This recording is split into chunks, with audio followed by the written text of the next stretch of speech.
Hello and welcome to my video, and I have made this.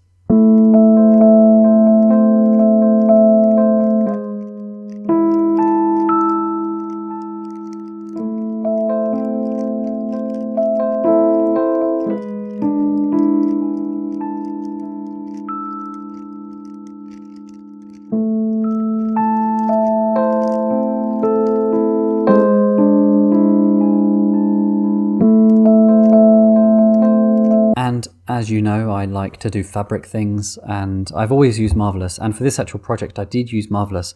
I made half of it in Blender. I got almost the completed product, and then I just was failing at every single corner.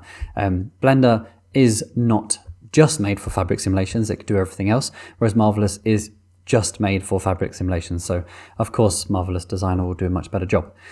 However, I wanted to see if this is possible to do it in Blender, and I thought that I would just do a tutorial on the actual balloon side of it because that is probably the most fun, and then later on I might do, I say this now, I'm probably never going to get around to it, but I might do a tutorial on how to make a t-shirt walking. But for this part it's just going to be the balloon because I've also made a few other balloons lately. These were also in Marvelous, but I just want to see if it's possible in Blender, and I'm going to take you along for the ride. I have already tried to plan out what I'm going to do, but fabric simulations are not the most accurate thing. But I hope that this is going to be a learning for everybody else. I do know that there is a plugin in Blender now, an add-on, which allows you to do a method similar to Marvelous Designer, and you can pinch and pull things around.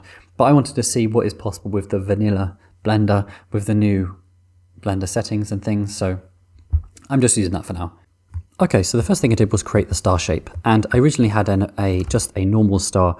I think I just used actually extra objects in the add-ons, and then I clicked on simple star. But I think what I'm just going to do now is just going to show you how to do it in a really quick and easy way. So if you add a cylinder and give it 10 vertices, go into edit mode and scale it down, and you can kind of see what I'm going to do here. So I'm just going to select these and scale them inwards like this.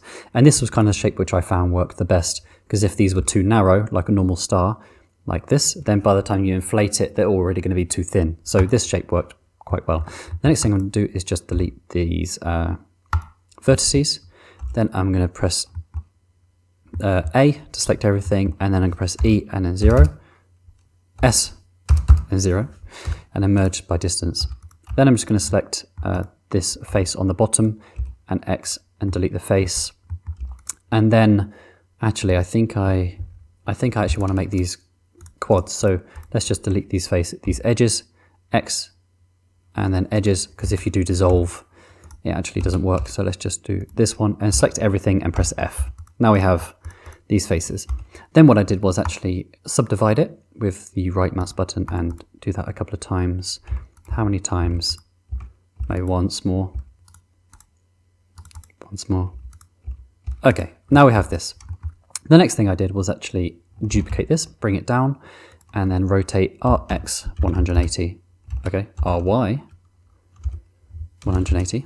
Okay, then I'm just going to bring this up so it's almost touching, something like this. And then I'm going to select this edge, and just go all the way around. And I'm just going to merge them then. So like this, and then what you can do is right click and do bridge edge loops, and then click on merge, and then you just have one edge. So you can kind of see now that this will be a balloon attached in the middle. Right, so I guess now we can start playing with some simulations. So what I'm going to do is rotate it on the x-axis. Oopsie, let me actually just bring the origin. I'm going to select everything, cursor to selected, and then go to object. Oh, okay, yeah, 3D cursor, and then rotate it. So this is fine. I'm just going to move this to new collection, which can be my trash. Okay, now we have this, so we can start playing with the simulation. And what I found was the first thing to do was actually, let's add a subdivision surface. Okay, I think I actually want the edges to be a bit more, not as sharp. So what I'm going to do is select this and go F3 and do unsubdivide, because I think I did one too many. I think that's probably fine. And Okay, cool. I'm just going to do quality to 1 for now because it actually works a little bit quicker when we simulate. And now we can just have a play. So I'm going to go to this tab here to scene properties and make sure that my gravity is set to 0, or I guess you can turn it off, but never mind. And then we can go to the simulation itself. So I'm going to click on cloth and I'm just going to set, I don't know, silk, and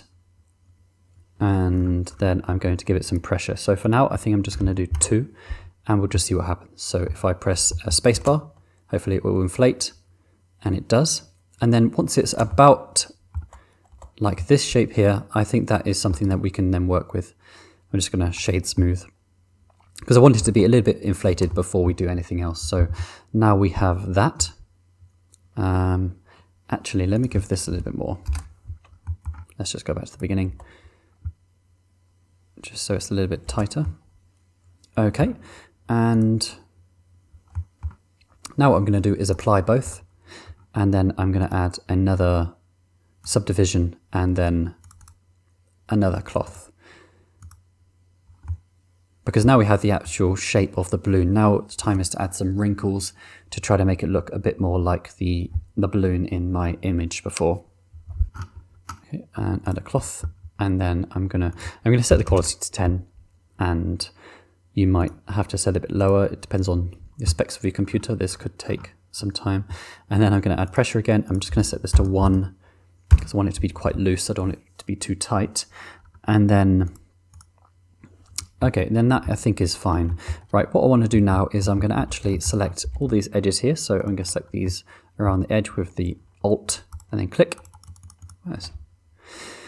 And then I'm going to go to this here and add a group and assign this and just call this edge. Assign, okay. So if we select that, we can see it's working. Right, and then I'm going to go back to here and add a shape and a pin group and click edge. So now what I found was in Marvelous Designer, you can add something called weft and the other thing. And that basically can make the fabric shrink or contract, well, expand. And then you can also select all the edges and make the edges more elastic so that the edges kind of pull in together, and it causes the rest of the fabric, which is expanded, to be contracted. And then this causes the wrinkles. So I was trying to think how to do this in Blender. What I'm going to do now is add a empty, just plain arrows, and then I'm going to click on this and add a constraint and copy scale of this.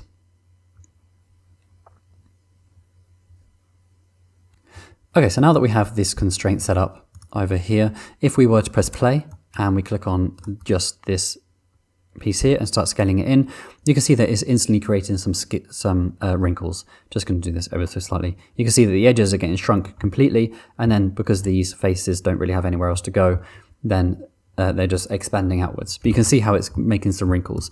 But now to make some more wrinkles, the best way I found was to make a high poly mesh now, in which it will have all of the wrinkles that we want, which will mean that we have to do some baking, which will take a little bit longer.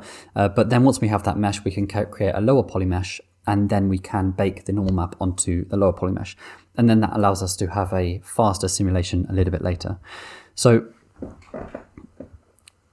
the best thing to do would be to add some keyframes. So let's just go back to the beginning and click on this object and click I and scaling, and then go to maybe frame 15 and then press S and do 0.98, and then we can press I and then scaling. So now this will scale over time. And then if we click play, it will also start scaling in, and you can see the wrinkles appearing already. So that is what we want, but we also then want to have the more detail. So this is where we're going to start adding some more subdivisions. So let me try actually 3. Actually, let me do quality still to 1 and and see how that looks. Okay, that was actually crashing my computer because I was doing it in the viewport, but what I'm going to do is actually do it as a bake. So then we just set this to maybe 30, and then we're just going to do a bake here, because then it goes in the background, and then we can still use the computer if we need to and press escape. Okay, so that isn't the result that I was hoping for completely, because it's looking a bit too flat. So what I'm going to try now is actually add some more pressure, and then click on delete the bakes, and then try again. So let's actually try pressure 10 because I want some wrinkles at the edges, but not in the center. So let's try that again. Okay, so let's have a look at this one. So this one's looking a little bit better. I think that if I let this simulation run a little bit longer, then it will actually expand and fill out all these edges a bit more, because this is still looking a little bit strange. So I'm going to actually make this go a little bit longer and see what happens. Okay, nope, that's still not quite right. Okay, nope, that is also not that is also not what I'm looking for. Okay, so what I'm going to do now is actually reduce the amount of the scaling, because I think that's actually what's creating too many wrinkles at the edges. I've increased the pressure, and we will try again. Actually, this time I'm going to lower the amount of subdivision, because I think that might be too high for now, and I can see if we're going to get a better result. Okay, so the next try. So this one is almost there, but what I don't really understand is that the simulation goes like this and then it stops. It's not like it's going to continue to try to put pressure on places. So if I press play, you'll see that it goes to this and then stops. So it's almost as like it comes to rest, but there is pressure. So these creases should, over time, if there's pressure, start pushing out, especially these ones which look quite loose, whereas there's quite a lot of pressure now. So I've put this to 50. But I'm still not quite getting it. So as an example, these numbers which I created the other day, which I will be releasing on iMeshh to celebrate our 1000th model, actually, you can see here that the edges are crinkly, but in the center it's nice and tight. So it feels like the whole model has been expanded to its maximum. And then in certain places, such as the corners, is where it's going to be wrinkly. So that's kind of what I'm looking for. But this kind of just looks like it's a bit deflated. So I'm going to try again. I'm going to set this to 200. I'm just going to go crazy and see if that helps. Okay, so I think we're finally cooking with some gas. So now I've increased it to 200 pressure. The pressure is now pushing out on the actual full model as a bit more, and now it's looking a bit tighter. But now I would like to have some more detail. So this is where I think I'm going to actually go back, because I actually reduced this. I'm going to go back to 3. And I'm going to do another bake. But I'm actually going to increase the pressure still to about 300. So we'll see what happens there, and then I'll check back in a second. Okay, I realized that the sun keeps coming out and keeps changing how bright my camera is.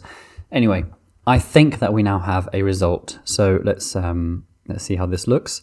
So nice clean wrinkles, and I think that should be fine. What I don't like here is that the wrinkles are definitely going like this. But if I go into render preview, it does look like a balloon. So I've just given it a really simple material, base color, a full metallic, and zero gloss. Sorry, zero roughness. And I think that this should be fine. You can obviously play with this and work on it until you get the result that you're looking for. But I think that this should be fine for now. So what I'm going to do now is I'm going to apply it, and I'm also going to apply the cloth. And then I can create a lower poly mesh version. So if I get this and I just actually duplicate it, and then I think that if I select everything, I can then do unsubdivide and do it again.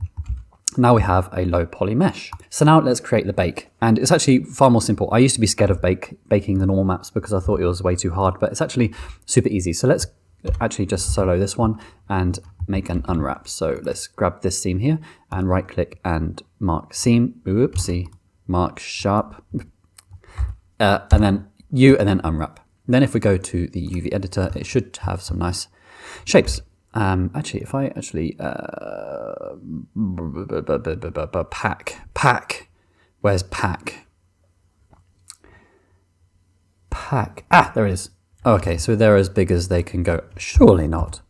Is that as big as they can both go and still fit in that space?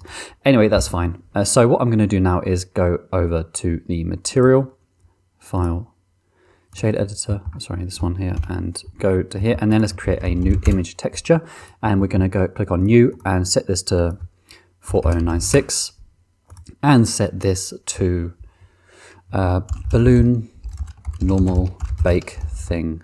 Lovely. So let's click OK, and now we have this. Okay, so now it's time to bake.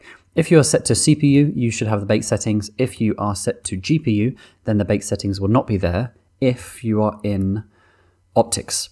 So if you switch over to CUDA, you will then have the bake options again. So if I have these set to this, what I want to do now is tell it that I want this one to get the normal map information from the other one. So if you go down to here, it says selected to active. So it says bake shading from the surface of the selected object to the active object. So make sure that the second object is the last in the selection. So this one and then that one. And then if you just go to, okay, so we turn this on and we can see how that will look. So if I go over to the one we've just created, so the balloon bake, and now if we click on to bake and we'll see what happens. Okay, so actually before you click bake, make sure you go to here and make sure you click on to normal, and then we can click on bake. Okay, so now you can see that the bake has now finished. It was pretty quick and it looks pretty fine. If sometimes you have looks like it's green or it looks like it's a weird color, then what you might want to do is actually go to here and click on cage and set this to a value like 0.01 and move upwards, because then it projects from outside the model. But if one of your objects is inside the other one, then it might get a little bit confused and it will not give you the right result. But this looks actually fine. So if we go on to the object which we have baked, and we'll save this one.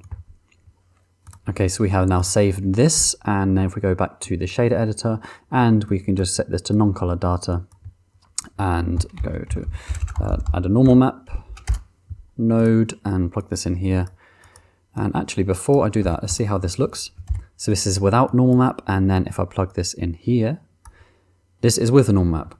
So this looks pretty good. If I go back, we can compare the two actually. So let's move the old one away. And if we go to here and just do this, and I think that they should look pretty similar. So the detail is still there in both. And I think honestly it's fine to work with. So now we have a low poly mesh. If we actually go into it and see that it's like this, you could probably even make it even more low poly. So actually let's do another version if we wanted to. It depends on your computer, because now what we're going to do is make another fabric simulation and make it bob along to another object. So if your computer struggles, then what you could try to do is click on this and press F3 and unsubdivide, and I think that should still keep the UVs. And it has. So you can go as low as you like. But what I am going to do, I'm going to stick with this one because I think that should be fine on my computer. And I'm going to select this edge here, and I'm going to just make sure like that. And I'm going to press E and Alt S. And okay, I'm going to actually E and then S. Something like this. I'm going to press A and then do Shift N to make sure that all the normals are facing the right way. And what I'm actually going to do is select these, and I'm going to do F3 and randomize transform, because I want all of the edges to be a little bit wavy instead of being so perfect. Because on these balloons, as you can see in my other example, they do have this kind of ring around it. This is actually a circle, so it's going to be a bit wonky. But here you can see that there is an edging going all the way around, and it's not completely straight. So, okay, there we go. So now I can just adjust this to be a little bit wavy. I don't know, maybe 0.01. And we can see how that looks. And I think that actually looks okay. So if I go into this mode, I think that's fine. So now we have the object, and I think that it's ready for the next part. Okay, so before I do anything else, I'm actually just going to try something else. I'm going to go to select and select random, and I'm going to set it to deselect, because I just want to have select a few of these faces around the edges, and then I'm going to scale this in like so that the edges is not completely straight. Actually, maybe not that much. It's just a little bit like this, just because I didn't want it to be completely uniform all the way around, so that should look a bit better. Right then, next what we need to do is make the actual thing bob along, and this thing is not the most... It took me a lot of trial and error, so hopefully I can get this in one shot. So I'm going to just add a cube, and this could be anything. This could be your character holding the object, or it could be some balloons hanging onto a car or something like this. And what I'm going to just do is animate this cube. So I'm actually going to come out of this, and I'm going to select Control I and then move all the other objects to the trash, because then it's deactivated and then it should be fine. And I'm going to save the file. Okay, cool. So I'm just going to do a very rough animation. I'm just going to go to this side and move this over here, and I'm just going to hit this button and click record, and then this should be, okay, that's going too fast. Let me try again. And just loosely, like it's somebody walking with the box.